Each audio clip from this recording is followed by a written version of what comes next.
우리 같이 축복하면서 서로 인사 나눕시다. 이렇게 축복하십시다. 당신을 사랑합니다. 네. 말은 사랑한다는 말인데 얼굴 표정은 조금 안 맞는 것 같아요. 격이. 다시 한번 합시다. 당신을 사랑합니다. 네.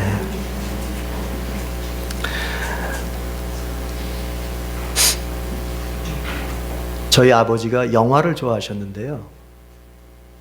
그래서 옛날에 흑백 TV 있었지 않습니까? 흑백 TV에 보면 이렇게 주말의 명화 같은 거 나오고, TV를 통해서 영화가 나오면 저희 아버지가 즐겨보셨어요. 그럼 저도 어린 나이에 같이 이렇게 옆에서 보곤 했는데, 아주 어린 시절에 흑백 TV로 봤던 영화인데 그 마지막 장면이 이렇게 기억이 문득문득 나는 영화가 있어요. 이상해요. 왜 그 장면이 이렇게 생각이 가끔 나는지. 나이 먹고 나서 그 장면들이 그냥 이렇게 그걸 생각하려는 건 아닌데 문득문득 떠올려져요.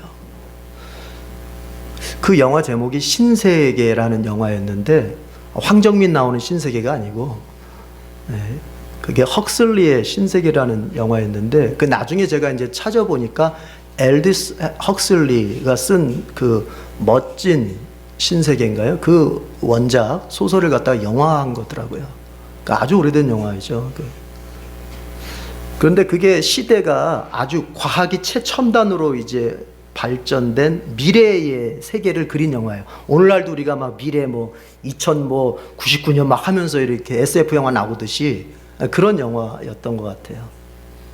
그래서 모든 게 과학으로 인해서 최첨단의 시대를 걷고 있는 그런 시대였는데, 모든 게 편리하고 모든 것이 다 이루어져 있는, 그래서 좀처럼 어디에도 결핍이 없고 부족한 것이 전혀 없어 보이는 그런 세상이었어요.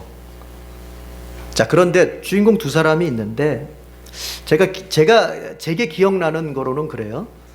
이 두 사람이 당국으로부터 어떤 징계를 받게 됩니다. 그래서 여기 말고, 이 도시 말고 다른 곳으로 이제 일종의 귀향을 가야 돼요. 귀향을. 근데 한 사람은 너 어디로 갈 거야? 어디로 가고 싶어? 그랬더니 여기보다는 못하지만 그래도 거기도 문명이 있고 과학이 발전되어 있는, 그러니까 지금의 이 분위기와 지금의 이 수준과 지금의 이 시스템하고 비슷한 그런 곳을 가고 싶다 해가지고 갔어요. 근데 또 한 사람은 너는 어디를 가고 싶어? 저는 과학이 전혀 없는 곳으로, 문명이 전혀 없는 곳으로, 그저 뒤에는 산이 있고 앞에는 강이 있어서 거기서 낚시를 할 수 있고, 그리고 내가 원하는 시를 마음껏 읽을 수 있는, 한마디로 말하면요, 저기 오지, 섬 같은 오지로 보내달라는 얘기예요. 제가 기억으로는 그래요. 영화 그렇게 진행이 됐던 것 같아요. 그리고 마지막 부분이 제가 기억났던 장면이 이제 여기에요. 뭐냐면 그 마지막, 그 두 번째 주인공이 갔던 오지 같은 섬, 그곳에서 낚시를 하면서 아주 그 갈대밭 같은 데서 이렇게 시를 읽으면서 영화가 마무리됐던 것 같아요. 근데 그 장면이 그렇게 생각이 나요.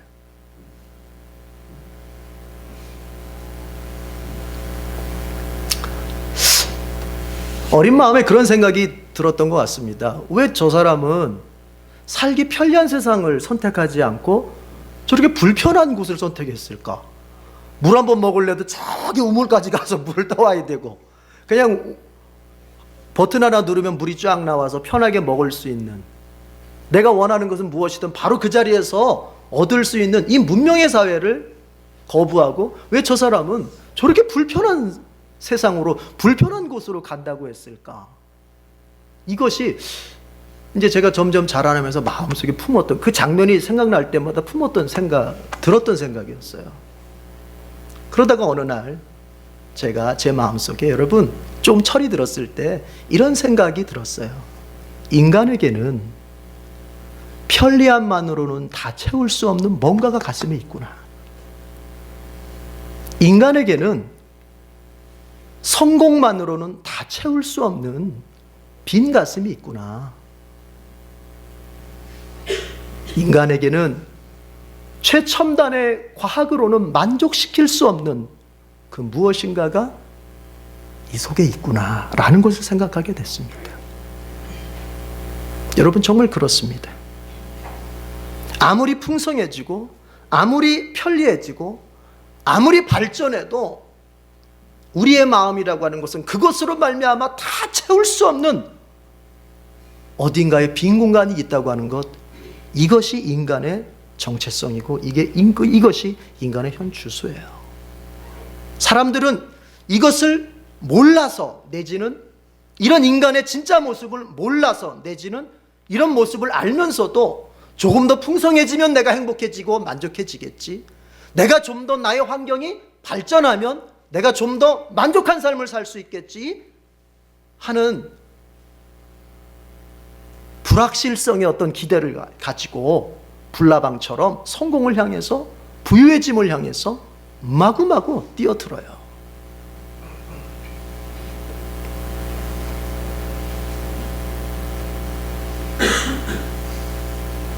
그 프랑스의 작가 모파상이 쓴 그 목걸이라는 작품이 있지 않습니까? 단편소설. 거기 보면은 주인공이 한평생을요,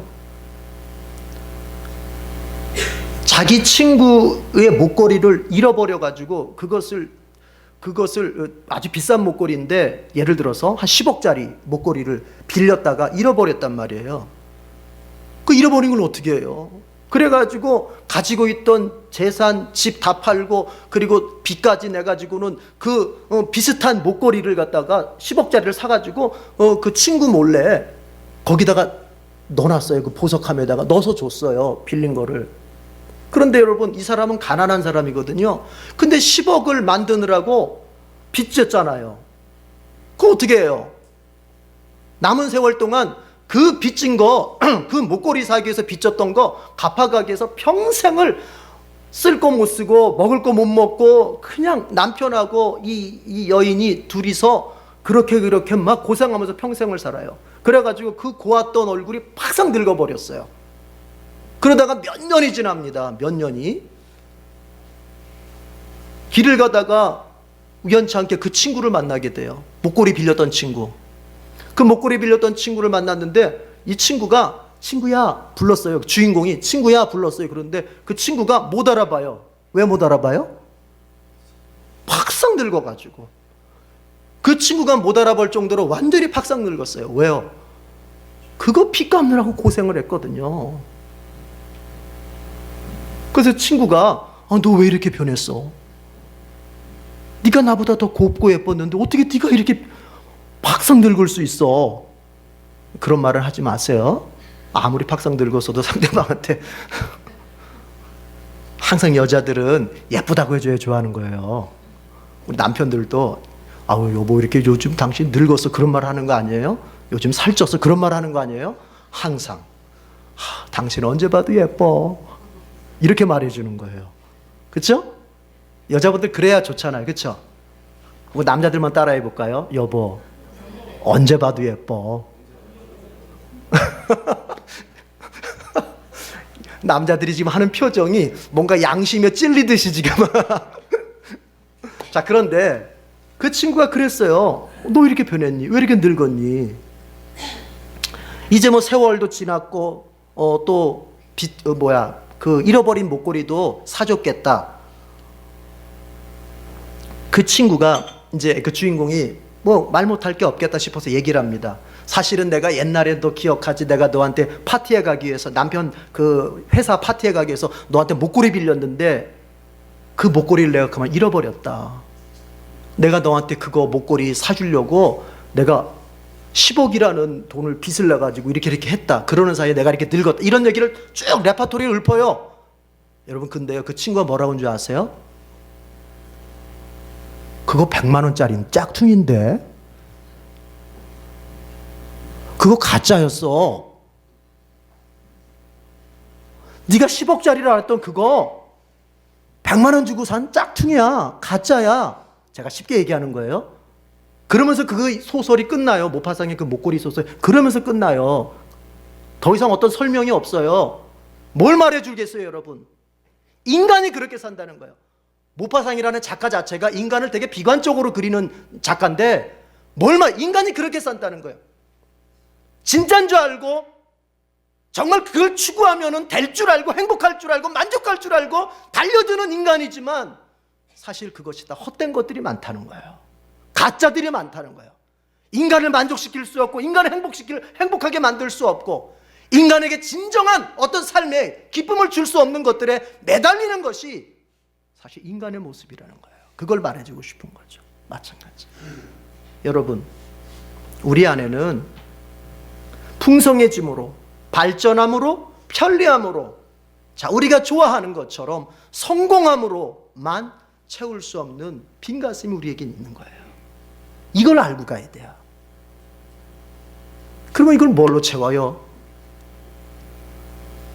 이걸 모르니까는 열심히 살고도 늘 허전하고 뭔가 나아진 것 같은데도 늘 내 마음속에서는 결핍이 있고 뭔가 지난 날보다 수입은 늘었는데도 내 마음은 여전히 불안한 거예요. 이게 뭘로 채워요, 이걸? 그 대답을 위대한 사상가 중에 한 사람인 파스칼이 그런 얘기를 해요.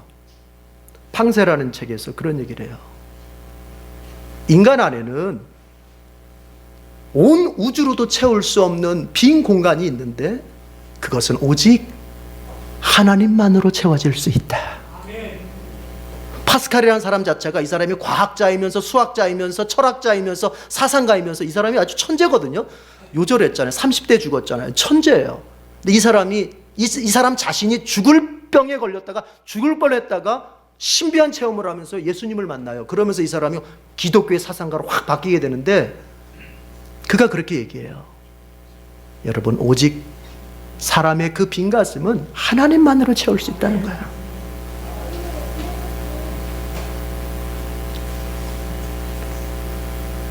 하나님으로 채워지는 가슴일 때, 하나님으로 채워지는 영혼일 때, 하나님으로 채워지는 마음일 때 그 사람은 드디어 평안해지기 시작합니다.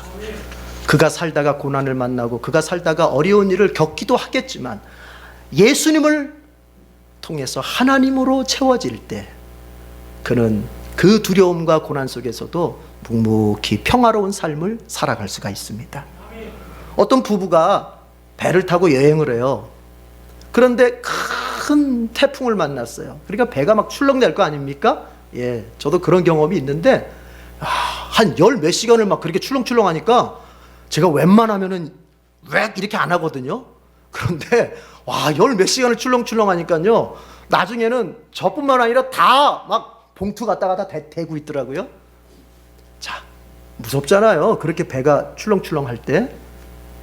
근데 부부 중에 남편이 그냥 탁자에 앉아서 아주 평안한 얼굴로 책을 보고 있어요. 그러니까 부인이 물었습니다. 아니 여보, 나는 이렇게 무서운데, 나는 이렇게 두려운데 당신은 안 무서워요? 지금 이렇게 우리가 큰 태풍을 만나서 이렇게 배가 막 출렁출렁 하는데 안 무서워요? 그러니까 이 남편이 뭘 생각했는지 옆에 보니까 과도가 있어요. 과일 깎는 칼, 과도가 있어요. 과도를 딱 들더니 부인의 가슴에다가 탁 대요. 생각만 해도 섬찟하잖아요. 남편이 물어요. 여보, 내가 칼을 들고 지금 당신의 가슴을 겨누고 있는데 안 무서워? 안 두려워? 그러니까 부인이 씩 웃으면서 그래요. 왜 무서워요? 만약에 당신이 강도라면 내가 무서웠겠죠. 그러나 당신은 나의 남편인데 내가 왜 무서워요?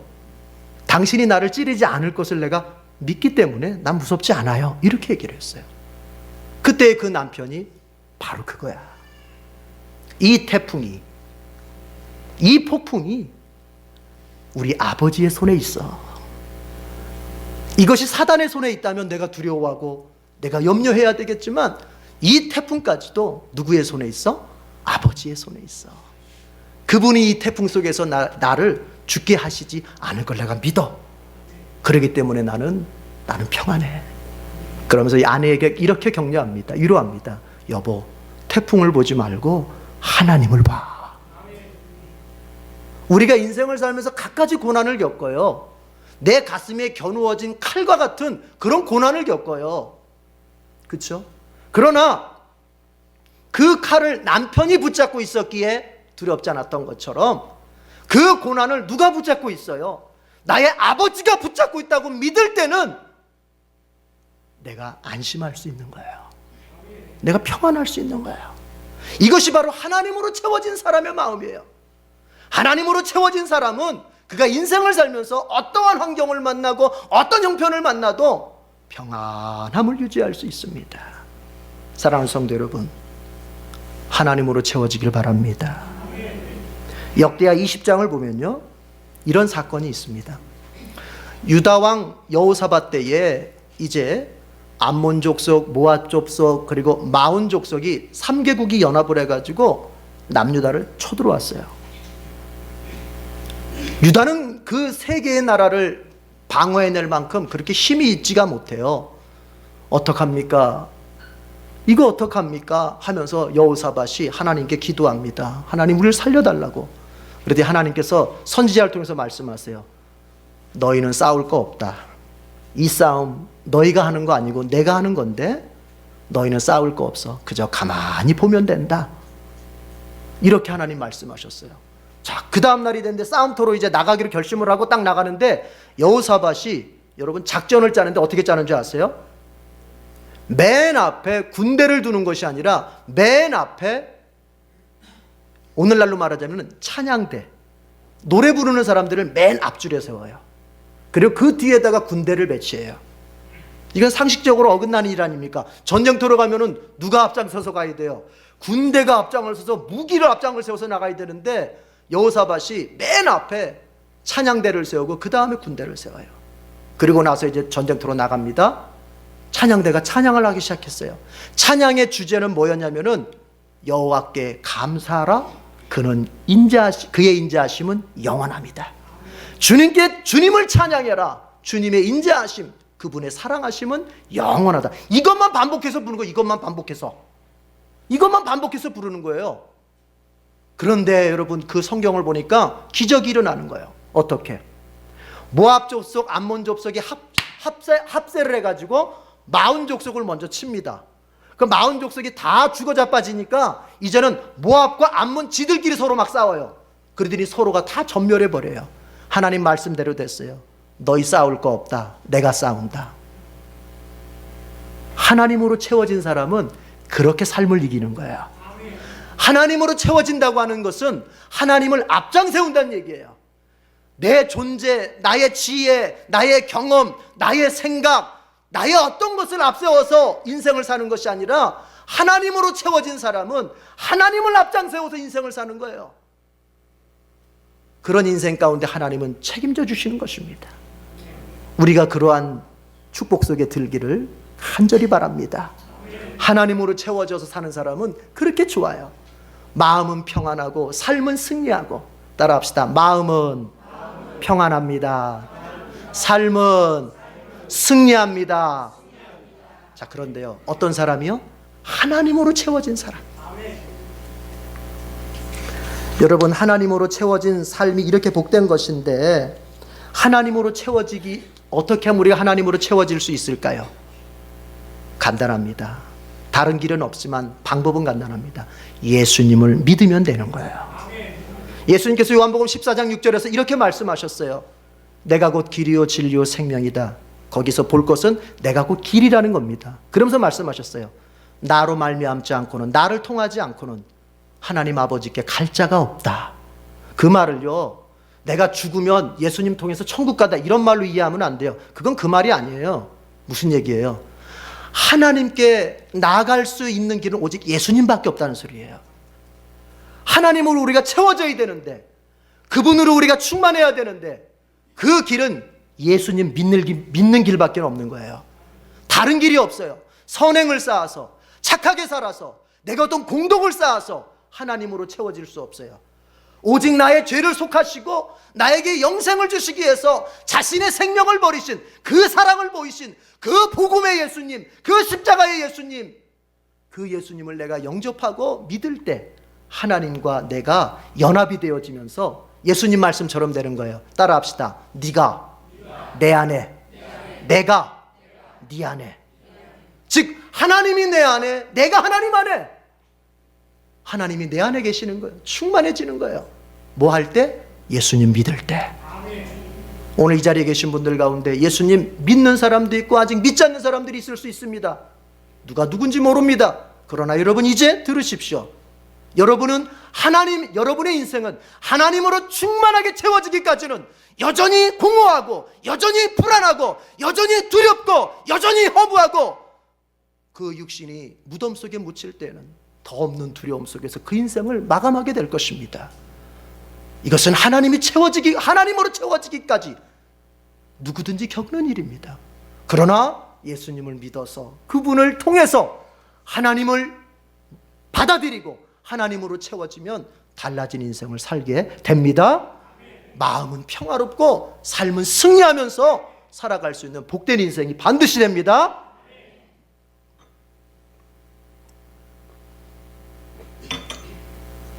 그런데 예수님을 믿어서 하나님의 자녀가 된 삶이 그렇게 마음은 평화를 누리고 삶은 승리하는 것만으로 끝나는 게 아닙니다. 자, 이제 오늘 본문으로 우리가 들어가야 돼요. 예수님을 믿어서 하나님으로 충만하게 된 사람에게는 반드시 평화와 승리의 복이 있습니다. 이것은 우리가 누리는 것이고 이것은 혜택입니다. 그러나 그리스도인의 삶이라고 하는 것은, 예수님을 믿는 그리스도인의 삶이라고 하는 것은 거기에서 끝나지 않습니다. 이제 그는 하나님의 법대로 살아야 되는 의무가 남겨져 있습니다. 여러분, 권한이 있으면 뭐가 있어요? 권리가 있으면 의무가 있죠. 누림이 있으면 뭐가 있어요? 감당해야 될 게 있는 거예요. 우리가 하나님으로 채워져서 하나님의 보호 속에서, 하나님의 은혜 속에서 우리의 삶을 열어가는 이런 누림이 있다면 또한 축은 뭐가 있느냐? 이제는 내가 하나님의 자녀 되고 하나님 백성 된 사람으로서 그분의 법대로 살아가야 돼요. 하나님께서 모세를 통해서 이스라엘 백성을 애굽에서, 이집트에서 출애굽시켰습니다. 그리고 그들을 시내 산으로 데려가고 그들과 언약을 맺습니다. 이제 나는 너희의 하나님이고 너희는 나의 백성이다. 나는 너희의 영원한 보호자가 될 것이다. 자, 그런데 여기에 한 가지 중요한 게 있다. 이제 너희가 나의 백성 됐으니 너희는 나의 법대로 살아야 된다 하시면서 십계명을 대표하는 율법을 주시는 거예요. 저와 여러분이 예수님을 믿어서 하나님의 백성이 됐다면, 그래서 누릴 것이 있어서 그분께 구하고 기도하는 것들이 있다면 이렇게 또 이해를 하십시오. 내가 그분을 위해서 살아야 될 목도 있다고 하는 것. 그게 법을 지키면서 사는 거예요. 자, 오늘 본문은 마태복음 5장에서부터 7장까지를 우리 이렇게 불러요. 한번 따라해 봅시다. 그래도 이 정도는 알아야죠. 산상수훈. 한 번 더 합시다. 산상수훈. 예수님께서 산 위에서 주신 가르침이다, 이런 소리예요. 그런데 그 산상수훈의 내용의 전체적인 내용을 요약하자면 이겁니다. 하나님의 백성된 자가 이제 어떻게 살아야 되는가 하는 문제예요. 예수님을 믿어서 하나님으로 충만해져서 하나님의 온갖 좋은 것들을 누리는 삶에서 끝나는 것이 아니라, 우리의 신앙의 삶이라고 하는 것은 이제 하나님의 자녀된 이후 어떻게 살아야 되는가에 대해서 내가 고민을 해야 되는데, 그런 고민하는 사람들한테 예수님은 하나님의 자녀된 자, 하나님의 백성된 자는 이렇게 살아야 된다라고 가르쳐 주시는 게 오늘 우리가 읽은 본문이 속한 바로 산상수훈이에요. 그러니까 이것은 따라합시다. 하나님 나라의 윤리. 여러분, 윤리는 어려운 말이 아니에요. 어떻게 살아야 되지? 이 말을 어려운 말로 윤리라고 말하는 거예요. 그건 하나님 나라의 윤리예요. 그래서 이것은 구약의 모세 율법과 비견되는 예수님이 주신 법이에요. 구약의 이스라엘 백성에게 모세 율법을 주셔서 그들이 어떻게 살아야 될까를 말씀하셨다면, 하나님께서는 예수님을 통해서 신약의 이스라엘, 신약의 교회에게 그 법을 주셔서 하나님 자녀된 자가 어떻게 살아야 할지를 가르쳐 주셨단 말이에요. 그게 바로 오늘 본문이 속해 있는 바로 마태복음 5장부터 7장까지의 내용이에요. 여기에서 예수님께서는 이렇게 말씀하셨습니다. 13절 보십시다. 13절 따라합시다. 너희는 세상의 소금이다. 너희는 세상의 소금이다. 그리고 14절 보니까 따라합시다. 너희는 세상의 빛이다. 오늘 본문의 말씀, 너희는 세상의 소금이다, 너희는 세상의 빛이다, 많이 들어봤어요. 많이 들어봤어요. 그래서 교회 이름도 뭐 염광교회 소금과 빛교회 뭐 그런 뜻이겠죠. 아니 뭐 광염교회 뭐 이렇게 이름도 많이 져요. 유명한 구절이에요. 자, 그런데 여러분, 이 구절이 무엇을 지향하고 있는지 봐야 돼요. 세상의 소금이 되고 세상의 빛이 되는 것이 결국에는 뭘 어떻게 살라는 것인지 그 끝자락을 봐야 돼요. 끝자락이 뭐예요? 16절 보니까 따라합시다. 착하게 살아서 하나님께 영광을 돌려라. 이 얘기란 말이에요.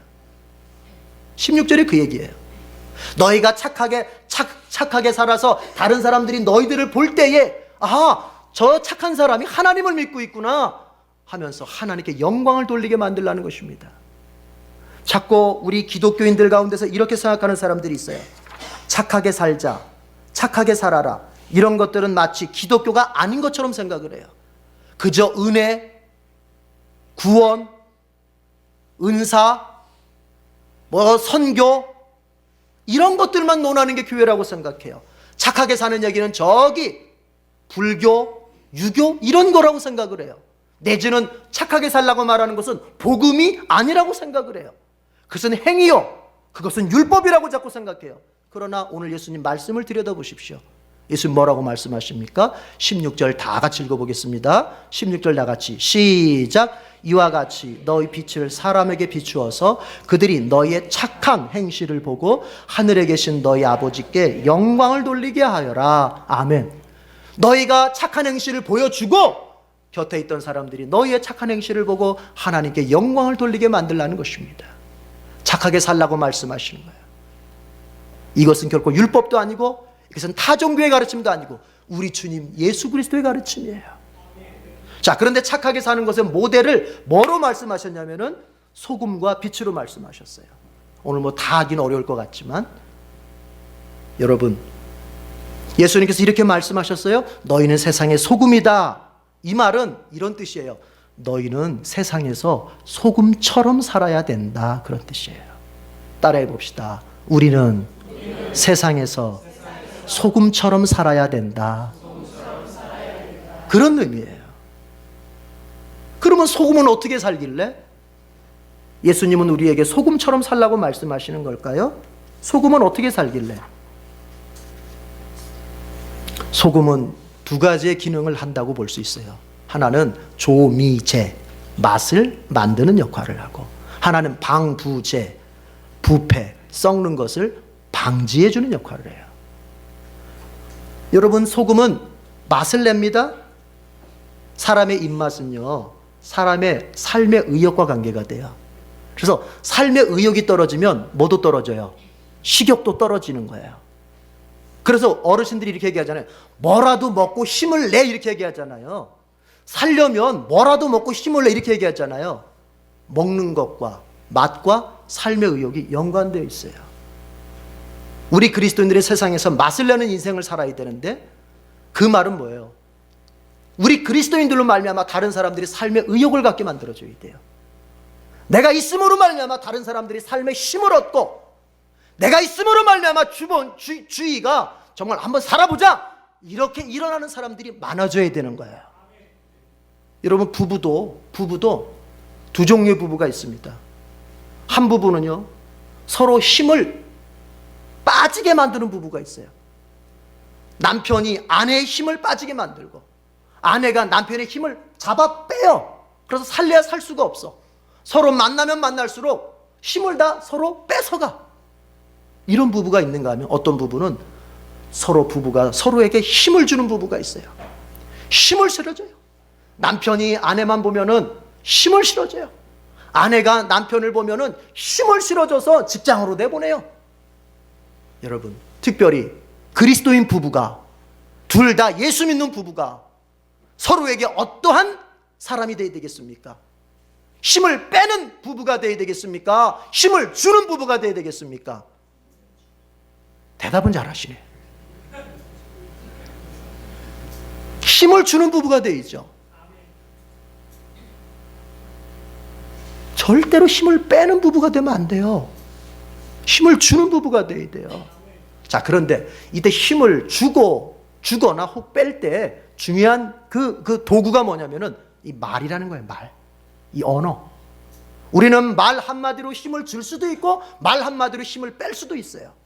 남편의 말 한마디가 아내의 삶의 의욕을 북돋을 수도 있고 아내의 말 한마디가 우리를 일터로 나가는 남편의 삶의 의욕을 저하시킬 수도 있는 거예요. 이 말 한마디가 중요한 거예요.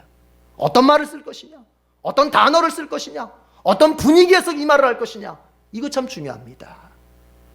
여러분, 늘 우리 그리스도는 생각을 해야 돼요. 내가 이 말을 하면 내 남편이, 내 아내가 힘을 낼까 하면 힘이 빠질까 생각을 하면서 얘기를 해야 돼요. 그래서 만약에 이 말을 했을 때 힘이 빠질 것 같아 그러면은 아무리 옳은 말이라도 아무리 진리처럼 보이는 말이라도 따라합시다. 입 다물어야 한다. 입 다물어야 한다. 입 다무는 거예요. 나중에 기회 봐서 할망정 그때는 힘을 다무어요. 그러나 이 말을 하면 우리 남편이나 우리 아내나 우리 자식들이 힘막 낼 것 같아. 힘을 낼 것 같아. 그럼 여러분 그 말은 자주 해줄수록 좋은 거예요. 자꾸 표현해 줄수록 좋은 거예요.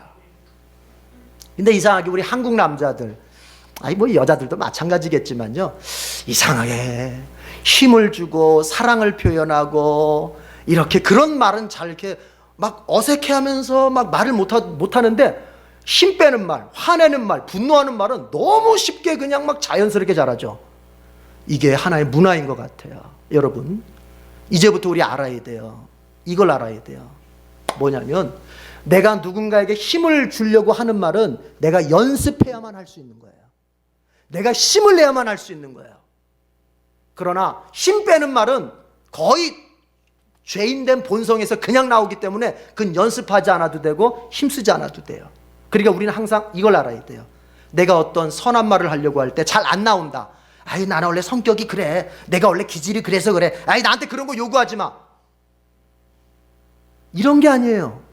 따라합시다. 기질적으로 안 되니까 연습해서라도 해야 된다. 이거예요. 이거예요. 자, 소금으로 산다고 하는 것은 나로 인하여 다른 사람들이 삶의 맛을 느끼고 삶의 의욕을 느끼게 만들어주는 거예요. 우리 이제부터 에덴교회에 속한 사람들, 가정에서 항상 내 가정에 힘을 줄 수 있는 사람들이 됩시다. 지금까지는 혹 나 때문에, 오히려 예수 믿는 나 때문에 다른 가족들이 힘 빠지는 그런 삶을 살았다면 그거는 하나님 앞에 회개하고 그리고 당사자들한테도 가족들한테도 반드시 사과하면서 미안했다고 사과하면서 이제부터는 힘을 주는 사람으로 살 수 있어야 됩니다. 아멘. 아멘. 꼭 그렇게 하셔야 돼요. 또 하나 소금은 방부제 역할을 합니다. 부패를 방지합니다. 썩는 걸 방지합니다. 그래서 그리스도인들이 있는 곳에서는 그게 직장이 되었던 정치권이 되었던 가정이 되었던 교회가 되었던 썩는 것이 없어야 됩니다. 부패가 없어야 됩니다. 그러나 여러분 요즘 어떻죠? 항상 무슨 청문회를 한다 그러면 저는 가슴이 덜컥 내려앉아요. 이번에도 또 나와서 권사님 타령하면 어쩌나. 그러니까 이번에도 어떤 성형외과 비선실세 성형외과 하시는 분이 아마 교회 다니신 분이었던 것 같아요. 나와서 또 권사님 타령하고 그러더라고요. 여러분, 그리스도인은 세상에 썩는 것을 방지해야 되는데 오히려 세상을 썩게 만드는 사람이 된다면은 어떻게 되겠습니까? 누구를 비난하고 누구를 욕하자는 얘기가 아닙니다. 예수 믿는다고 하는 것이 무엇인지는 몰라서 그런 거예요.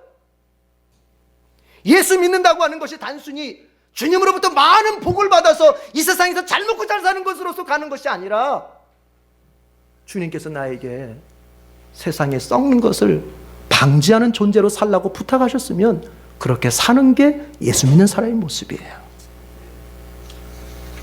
세상 사람들이 이렇게까지 얘기합니다. 교회가 세상보다 더 썩었어. 교회가 듣지 말아야 될 말이 여러 가지 있겠지만 교회가 듣지 말아야 될 말 중에 이 두 가지는 정말 듣지 말아요. 이 두 가지는 가장 수치스러운 말이에요. 교회가 들었을 때. 그럼 뭐예요? 교회가 제일 사랑이 없어. 이 말하고 교회가 세상보다 더 썩었어. 제일 썩었어. 이 말이에요. 이건 정말로 이것은 본질을 잃어버린 거예요. 교회가. 소금이 짠맛을 잃어버리면 본질을 잃어버린 거예요. 소금을 짜게 하려고 사는 건데, 소금을 짜게 하려고 쓰는 건데, 그 짠맛을 잃어버린 소금이라면은 여러분 그게 무슨 필요가 있겠어요? 그래서 어떻게 한다고요? 사람들이 길가에다 버려놓고 밟는다는 거 예수님 13절에서 말씀하지 않습니까? 짓밟는다고. 오늘날 교회가 세상 가운데 짓밟힘을 당하고 있어요. 오늘날 교회가 세상으로부터 손가락질을 받으면서 짓밟히고 있어요. 왜 그래요? 본질을 잃어버렸어요. 짠맛을 잃어버렸어요. 그래서 세상 사람들에게 짓밟힘을 당하는 거예요. 본질이 뭐예요? 예수 믿는 사람의 본질이 뭐예요? 여러분, 하나님의 말씀, 하나님의 법대로 사는 거예요. 그럼 왜 이렇게 됐습니까? 왜 교회가 세상보다 더 썩고 왜 교회가 이처럼 세상에 손가락질을 받는 그런 존재가 되어버렸습니까? 그 이유가 뭘까요? 성경을 몰라서일까요? 아니죠. 기도를 안 해서일까요? 아니죠. 성경을 읽고 기도는 하지만 여전히 버리지 않는 것 한 가지가 있어서 그런 거예요. 뭐냐? 나는 세상에서 반드시 성공할 것이다 하는 성공 야망 때문에 그러는 거예요. 세속적인 성공 야망. 내가 잘 되고자 하는 거 나쁜 거 아닙니다. 그러나 거긴 순서가 있습니다. 여러분, 그리스도인은 예수님 말씀하셨습니다. 재물과 하나님을 겸해서 섬길 수 없다고 그랬어요. 거기서 말하는 재물은 단순히 돈만을 말하는 게 아니에요. 세상의 그 어떤 것과 하나님을 겸해서 섬길 수 없다는 거예요. 절대로 그리스도는 그렇게 살면 안 되는 거예요. 절대로 세상의 그 어떤 것을 하나님 자리에 올려놓고 그것을 두 가지를 동시에 추구하겠다. 성공도 추구하면서 하나님도 추구하겠다. 돈도 추구하면서 하나님도 추구하겠다. 그렇게 살 수 없는 거예요. 그렇게 살려다 보니까 대통령에게 빌러붙어가지고 나쁜 사람이 되어서 나쁜 짓을 하고, 어린아이들은 물속에 점점점 죽어가고 있는데 그 시간에 어디서 나쁜 짓을 하고, 그렇게 되는 거예요. 교회 다니는 사람이 세상의 재물과 세상의 권력과 세상에서의 성공을 하나님보다 더 크게 봤을 때 그 사람은 세상의 썩음을 방지하는 사람이 아니라 오히려 세상을 썩게 만드는 사람하고 그렇게 썩게 만드는 사람으로 살게 된다는 얘기예요. 그리고 또 그러면서도 그는 말하겠죠. 나는 그래도 천국 가. 그래도 나는 천국 가. 이게 오늘날 한국교회 그리스도인들의 모습이 아니고 무엇이겠습니까?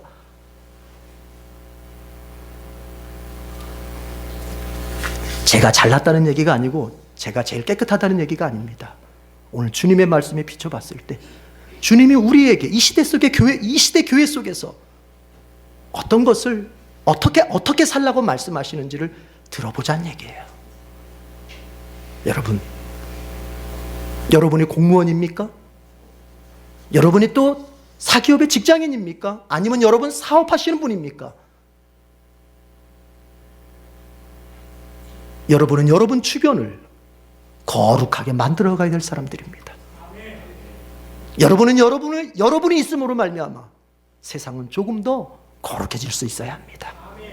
주님은 그렇게 살라고 말씀하십니다. 그렇게 살기 위해서는 분명히 여러분과 제가 손해볼 것입니다. 어쩌면 주변 사람들은 등신이라고 놀릴 것입니다.